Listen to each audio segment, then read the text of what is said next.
జగమే మరపింపజేయునది కన్న తల్లి ప్రేమ. శిశువైనా పశువైనా తన తల్లి బుడికై పరుగులు తీయునులే. జననీ అను మాటలోని తరియుచు మనిషి జన్మ.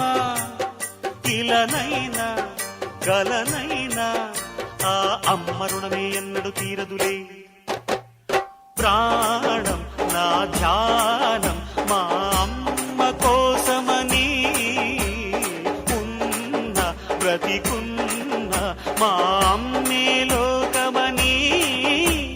బ్రహ్మైనా అమ్మంటే చాలు మొక్కుతాడురా, ప్రాణంగా చూసేది ఆ పాశమేరా. దేవుణ్ణైనా ఎదిరిస్తాను, కాలాన్నైనా శాసిస్తాను, అమ్ముంటే చాలంట అండగా. అమ్మ అమ్మ మాయమ్మ అమ్మంటే నేను